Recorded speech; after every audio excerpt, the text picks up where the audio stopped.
I'm Leslie and I am the owner of Hummingbird Lane Fabrics, an online fabric store, and I am here to take you on a journey of remodeling my sewing room into a space where creativity can flow and flourish, because right now it is a hot mess and there is nothing creative happening in here. And quilting is my hobby and it's something that brings me a lot of joy and happiness. And without it, I just feel lost, honestly. This year has been so incredibly challenging for so many reasons. And I really need to get to a place where I'm happy, in general on a regular basis. It would be good, right? And I think that by tackling the chaos that surrounds me on a regular basis with all the mess in my sewing room and everything is really important for my mental health and my well-being. So let's get started by taking a tour of my messy sewing room. And I left it this way because I think it's important for you to see the state that it's in now. And we can talk through why it's a problem and what to do to make it better. And that hopefully will help you in looking at your own space and making the improvements you need as well. And then later on in a later video, I will show you what improvements we made and how it has helped our creativity. So make sure you hit that subscribe button below so that way you will be notified when the next video is posted. All right, let's go on this tour. Okay, so my sewing space in our house is actually just a den that we have off the living room. So there's no doors or anything like that. It's just an open space. And it's also my office. So this is my computer for my day job. And then I've got my other little computer there as well for running the businesses. And it's really hard for me to sit and sew and see my computers there and not think about the work that has to be done on the computers as well, whether it's for the business or the day job. Doesn't matter what day of the week, doesn't matter what time of the day. If I see those computers, I think about the work that has to be done over there, and then the creativity stops. It just shuts down. You'll even notice there's a calendar here that says November. Yeah, it's August.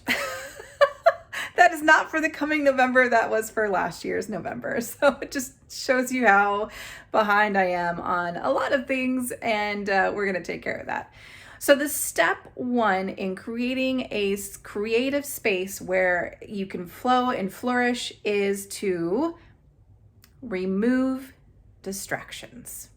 All right, so the other major problem I have here in my sewing room is storage. So there's no built-in shelving or closets or anything like that. So I have to be creative and bring in my own storage solutions. And while I thought I was doing a good job at that, I have been failing. So one of the things is, another problem is I've got this credenza here, which is full of office stuff.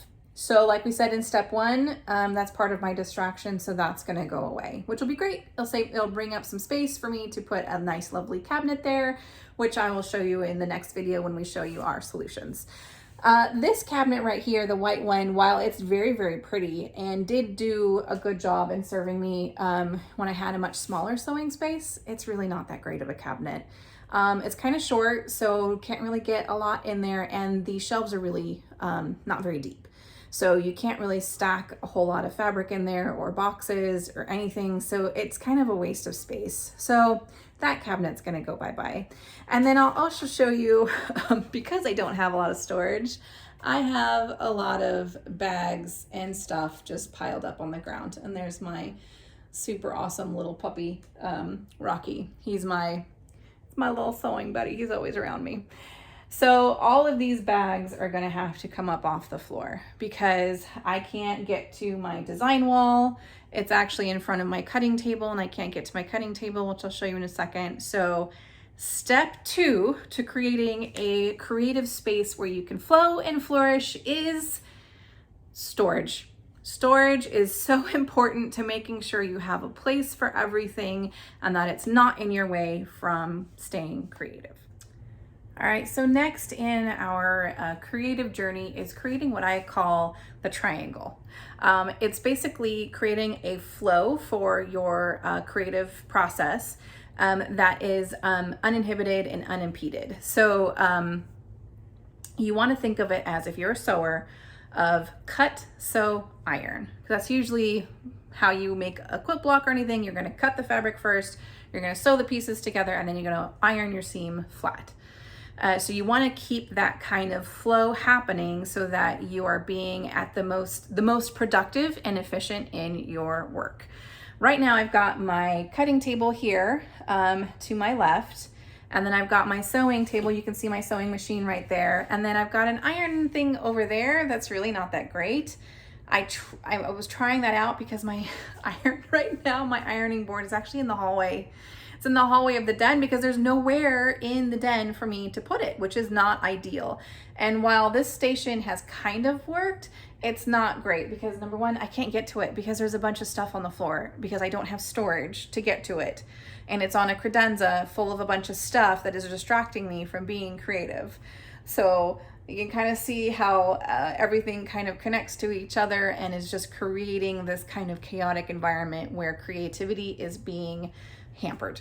So I want to get to that place where I have my cutting, my sewing, and my ironing. So the goal is to move my cutting table over here next to my sewing machine, and then right there under the window, we're going to have a new cabinet with our ironing station right on top of it. So we're going to create a little bit more of that flow and have a much better place. So step 3 is to create your flow. All right, the final step in making your space a more creative sanctuary is to surround yourself with creativity, not just your own, but from others as well. I have a couple art pieces here right above my sewing machine. The sunglasses on the starfish, that was actually painted by my husband.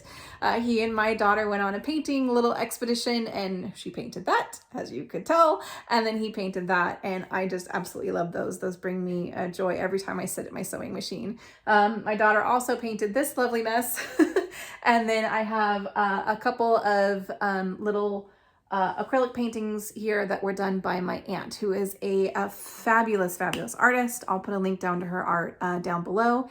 And then this piece back here with the tree with little hearts on it, that one's a little special.